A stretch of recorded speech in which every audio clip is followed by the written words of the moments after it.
कि बड़ा वही को जानिए करे जीव को काज, और बड़ा कोई नहीं बसे जो मन के राज। जो जहां दांव पाता है अपने भीतर के अज्ञान को, शक्ति को, ताकत को दूसरे के ऊपर चढ़ाना चाहता है, थोपना चाहता है। बहू छोटी है तो अपने सासों के माध्यम से चढ़ना चाहती है, मायके के माध्यम से चढ़ना चाहती है।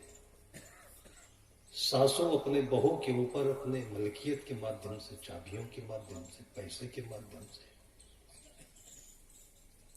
जैसे एक राजा होता है, उसकी शक्ति उसकी सेना में, उसके खजाने में, उसके मंत्रियों में, और जिसमें उसमें जितने विंग्स हैं, उसकी शाखाएं हैं, उनमें निहित होती है। लेकिन करते करते करते करते राजा का कहा कोई न माने तो क्या शक्ति है राजा के पास? लोग मानते हैं इसलिए राजा है, लोग नहीं माने तो किसका राजा? और ऐसे ही कितने राज्यों में राजाओं का पतन हुआ। सद्दाम हुसैन राष्ट्रपति थे, और यह भी केवल 10-20 वर्षों के भीतर की बात है कि सद्दाम हुसैन किसी की बात नहीं मानता था। 29 वर्ष तक एक छत्र राष्ट्रपति पद पर उसने राज किया। भूलता गया, भूलता गया। ये जो शक्ति बढ़ती जाती है तो जैसे मैल के ऊपर मैल की परत चढ़ते चली जाती है। तावा देखिए तो, कड़ाही देखिए तो, जो पराठा बनता है कौन धोए, कौन साफ करे। कितने कितने घरों में मैंने तावे को खूब मंजाया है। पराठा से मोटा तवे के ऊपर काली परत चढ़ जाती है। मैंने पूछा इसको कभी मांजते नहीं? कहा साहब इसमें क्या है, ये भी लोहा है, ये भी लोहा है, इसी के ऊपर बनाते रहो, इसमें फालतू रगड़ने की क्या जरूरत है? वो कार्बन है, लोहा नहीं है। रोटी में जो काला काला जल जाता है वो कार्बन है, और कार्बन शरीर के लिए जहर है, कैंसर कारक होता है। इसलिए रोटी लाल तो होनी चाहिए सिकने पर, काली नहीं होनी चाहिए, जल्दी नहीं चाहिए। तो पराठा जो जलते जलते, तेल जलते जलते, और आजकल आप लोग जानते हैं कि नहीं जानते हैं, समोसा खाने की आदत है, जलेबी खाने की आदत है, तो दुकान से रोज मंगा लेते हैं, घर में कौन बनाए। और दुकानों में जिस तेल में वो समोसा छना जाता है तो बच जाने के बाद फिर उसमें कल छानते हैं, बच जाने के बाद परसों फिर उसी में छानते हैं। तो तेल जलता रहता है, उसका कण कार्बन में परिणत होता जाता है, वो कार्बन समोसा में सबके मुख में जाता रहता है, और वही कैंसर का कारण बनता है। ये मैल की परत है। ऐसे ही हमारे ज्ञान के ऊपर पहले हल्की सी परत थी। बचपन में हमारे पास सब कुछ था।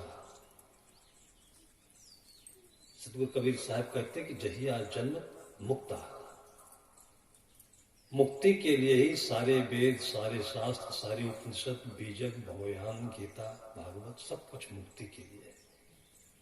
और वो मुक्ति जो परिणाम है वो बचपन में ऑलरेडी स्वतः नेचुरल आपके साथ था। बच्चे की सीधी सरल भाव को देख लीजिए, उसके अपनी मस्ती को देख लीजिए।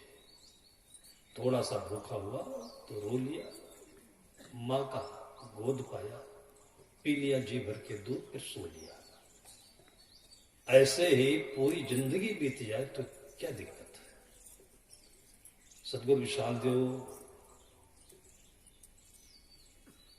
प्रायः अपने शिष्यों के बीच में कहा करते थे, जहां पर साधु समाज में विस्तार की बात, मठ बढ़ाने की बात, बड़ा बनने की बात, कोई गद्दी से, कोई मठ से, कोई धन से, कोई रुपए से, कोई बुद्धि से, कोई पढ़ाई विद्वत्ता से, जो जो हथियार पाता है, सारे हथियार हैं।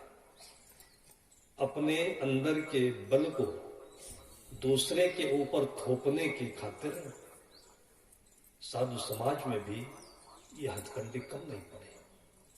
कोई जमाना था कि सत्य को, भगवान को, वैराग्य को, मुक्ति को समझने के लिए शास्त्रार्थ हुआ करते थे, और भरी सभा के बीच में दो पार्टियां आती थी, जैसे कव्वाली पार्टी होती है, रामायण की पार्टी होती है।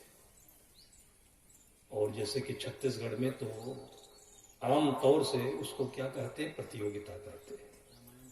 रामायण के नाम से जो प्रतियोगिता चलने लगेगी, और पूरे रामायण में आपने कहीं प्रतियोगिता देखी है? राम का भरत से था कि राम का लक्ष्मण से था कि राम का दशरथ से था कि, जहां पर किसी से किसी का कोई प्रतिद्वंद नहीं था, वहां पर प्रतियोगिता करते हैं। रामायण का तो केवल एक अर्थ होना चाहिए, कथा वाचन होना चाहिए, अपने अपने तरह से लोग लगाए, वो अलग बात है कि कोई सरल भाषा में भोजन बनाने की अनेक विधियां होती है, रॉ मटेरियल वही होता है, लेकिन कोई उसी भोजन को इतना तरल, इतना सरल और इतना आसान बना देता है कि पेट भर के खा लो, नुकसान भी नहीं करे और स्वाद भी अच्छा मिल जाए। और उसी में इतना मिर्च, इतना मसाला, ऊपर से तेल तरता हुआ, और खाते खाते भी पूरा नेशनल हाईवे बन जाए वो अंदर से बिहार तक, शरीर का पसीना भी बाहर निकाल दे, फिर बाहर निकालने जाओ तो वहां भी तेल निकाले। कहते बड़ा मजेदार बना है। मैंने कहा ऐसे क्यों बनाते हो? कहा महाराज जी जानते नहीं हो, इतने लोग बैठे हैं, सबको चटकारे लगाना है, ज्यादा अच्छा बनाएंगे सब खा जाएगा, दो ही आदमी, फिर बचेगा कैसे? इसलिए खूब मिर्चा झोंक दो, खूब लहसुन लगा दो, खूब तेल डाल दो, सबको थोड़ा थोड़ा खाना है और सबको पुराना है। सदगुरु विशाल साहब कहते थे अपने शिष्यों से, और ये चीज हमारे गुरुदेव जी हम लोगों से भी कहते थे, कि मान लीजिए कोई एक साधु है और गांव के किनारे कहीं दूर एकांत में तालाब है। तालाब के किनारे जो भीट होता है, उसके चारों तरफ की जो बाउंड्री मिट्टी की ऊंचाई होती है, कल्पना करिए कि उसके किनारे किनारे जैसे आगे चलिए तो यहाँ पर एक आम का बगीचा पुराना दिखाई पड़ता है आपके उटियाडी से आगे बढ़ते हुए। हमें लगता है कि कोई 150-150 वर्ष के आम के पेड़ दिखाई देते हैं, और उसे भीट के ऊपर एक छोटी सी झोपड़ी हो, और उसी में साधु रहता हो, और एक छोटा सा दिया जला करके शाम को अपना पारण कर ले, जलपान कर ले, रात में भजन कर ले, सो ले, और दिन में अपना वैराग्य पूर्वक जीवन बिताए। कोई शिष्य न बने, कोई जाने नहीं। तो सदगुरु विशाल देव पूछते थे कि क्या उसके कल्याण में कोई बाधा है, उसके जीवन में कोई कमी है? जीवन के उस स्तर की शोध खोज करे, उसका अनुसंधान करे जहां पर जीवन परिपूर्ण होता है, और वह है अपने स्वरूप की खोज। लेकिन बड़ा ऐसा शब्द है कि दिल से बड़ा होना चाहिए था। मतलब कोई बुरा कहे तो भी आपके दिल में कोई फर्क न पड़े।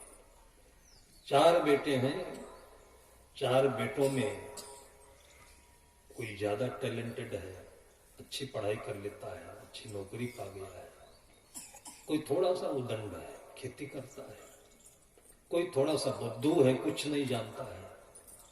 और इस प्रकार के बच्चों के बीच में मां से पूछिए कि आपको सबसे प्यारा कौन है। अगर आप अपने पितृत्व भावना से अपने बच्चों को देखें तो कौन सबसे प्यारा लगेगा? तो मुझे नहीं लगता कि मां कहेगी जो पैसा बहुत ज्यादा कमाता है वो प्यारा है। मां का दिल ऐसा कभी नहीं हो सकता है। मैंने देखा कि बेटा शराबी था और रोज शराब पी करके शाम को घर में हुड़दंग करता था। हम लोगों का भी आसन गांव में पड़ा हुआ था। एक दिन रात में पी करके आया और ज्यादा ही उत्पात मचाया और मां को पीट भी दिया, सिर में चोट लगी, खून बहने लगा। लोग बहुत नाराज हुए और पुलिस नंबर की गाड़ी पर फोन कर दिया, पुलिस आ गई। अब रात में उनको आराम करने का समय है, तो कोई फोन करता है तो ऐसे ही आग लग जाती है उनके भीतर। फिर पुलिस लोग आए और उठाए डंडा, और जो डंडा से उसके ऊपर में पीटने की सोचे, वो डंडा गिरे उसके बेटे के पीठ पर, उससे पहले मां गिर गई। कहा मुझे पीट लो, मेरे बेटे को मत पीटो, ये सुबह उठेगा और फिर मेरी सेवा करेगा, अभी नशे में है, इसको मत पीटो। ये है बड़ा, जिसके दिल में सारी दुनिया के कचड़े भी और सारी दुनिया के रत्न भी समा जाए, उसको या तो समुद्र कहते हैं, महासागर कहते हैं, या तो मां कहते हैं, या पिता कहते हैं। गुरु तो और ऊपर होता है, वो आसमान की तरह से है। महाभारत में आख्यान आता है, महाभारत रामायण महाकाव्य है, इनमें जीवन की जितनी बुराइयां हो सकती हैं और जितनी अच्छाइयां हो सकती है, वो उच्चतम और निम्नतम, मन का निम्नतम स्वरूप और जीवन का उच्चतम स्वरूप दोनों दिखाई देते हैं। इसलिए इसमें अर्थ का अनर्थ नहीं करना चाहिए। इतना महान सागर है रामायण और महाभारत, इसमें दोनों चीजें दिखाई जाती हैं और दोनों के लिए जगह भी मिली।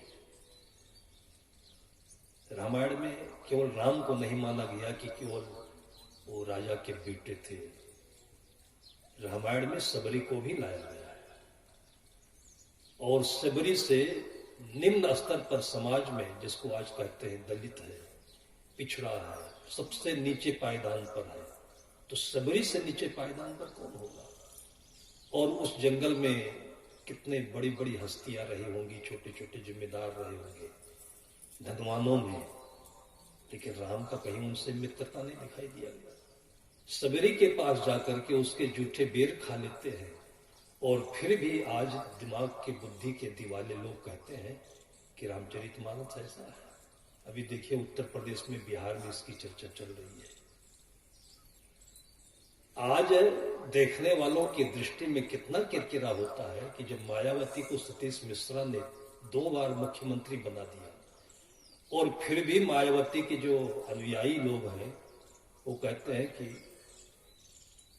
ये तो जातिवादी है, ये तो मनुवादी है। मतलब जो सूत्र एक बार याद करा दिया उनको, और कौन सा सूत्र है कि इनको मारो जूते चार, ब्राह्मण बनिया, तिलक तराजू और तलवार, ये उनका पुराना नारा हुआ करता था। तिलक तराजू और तलवार, इनको मारो जूते चार, ये राजनीति है। वही तिलक, तिलक का मतलब ब्राह्मण, ब्राह्मण से तिलक का क्या मतलब है? तिलक तो सदगुरु कबीर साहिब भी लगाते थे, तिलक तो रविदास जी महाराज भी लगाते थे। तिलक का मतलब होता है कि दोनों नेत्रों के बीच में जो तीसरा नेत्र होता है, उसकी एक पहचान है, उसका प्रतीक है, और चंदन शीतल होता है, तो माथे पर उसको संतों ने लगाया है। उन्होंने तिलक ब्राह्मण से जोड़ दिया। ब्राह्मण की परिभाषा जाति से नहीं होती है, ब्राह्मण की परिभाषा उसी परंपरा में, इस श्लोकों में उस समय लिपिबद्ध किया गया कि जन्मना जायते शूद्र, जन्मना जायते शूद्र, संस्कारात विप्र उच्चते, संस्कारात द्विज उच्चते, वेद पठनात् भवेत विप्रा ब्रह्म जानाति तो ब्राह्मण। जन्म के समय सभी शूद्र होते हैं, जन्मना जायते शूद्र। क्यों शूद्र होते हैं? शूद्र का अर्थ होता है साधन उद्र, जिस स्थिति में पेट के सिवाय और कुछ भी ध्यान में नहीं रहे, वो बच्चा होता है। उसको मान नहीं, अपमान नहीं, गद्दी नहीं, सोने की अंगूठी नहीं, उसको कोई हार नहीं, राजा नहीं, प्रजा नहीं। कितनी स्वस्थ चित्त की स्थिति है ये, और उसको हमने नीचता से ले जाकर जोड़ दिया। शूद्र का मतलब साधन उद्र। सा को 2 बार आप उच्चारित करिए तो तालव्य सा से, दंती सा से तालव्य सा बन जाता है, उसके बाद फिर पिटचिरवा सा बन जाता है। ये सब पाणिनि का व्याकरण है। तो शूद्र में वो चीज नहीं है जो हमारे मन में आज बस गया हुआ है। वो कहते हैं जन्मना जायते शूद्र, संस्कारात द्विज उच्चते, छट्टी होती है, मुंडन होता है।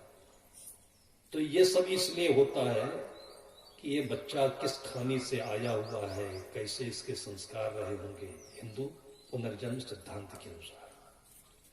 तो अनेक जन्मों के जो खराब संस्कार है उसको हटा देने पर दूसरी बार मनुष्यता में, मनुष्य स्वभाव में उसको प्रवेश कराया जाता है। उसको दूसरी बार जन्म होना द्विज कहते हैं।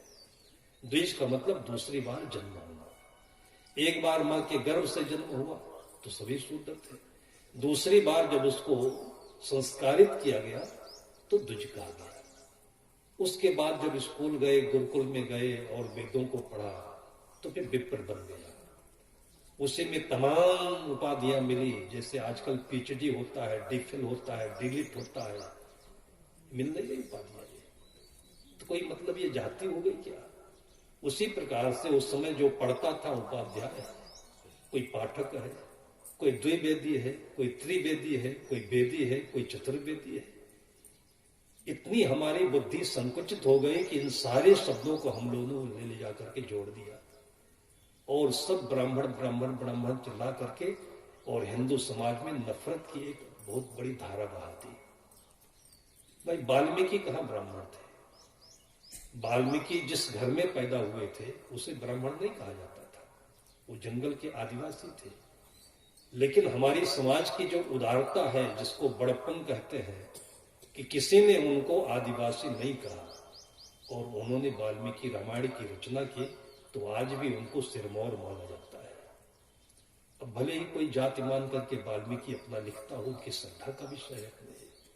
वशिष्ठ किस परिवार में जन्म लिए, लेकिन आज राम को उनका गुरु और राम को समाज का एक आदर्श माना गया, जिसमें कहीं भी ऊंच नीच की भावना नहीं है, गुणों की भावना है। हम लोग इन चीजों पर कभी विचार नहीं करते हैं और फिर बीच में एक आदमी कहते हैं कि बहुत सारा ऐसे रेशमटी चावल बना था और एक चुटकी उसमें किसी ने कंकड़ डाल दिया और पता नहीं किसके मुख में पड़े। इतना बढ़िया मुलायम चावल होता है और एक दाना भी कंकड़ अगर पहुंच गया मुख में तो कहते हैं कि मजा किरकिरा हो गया।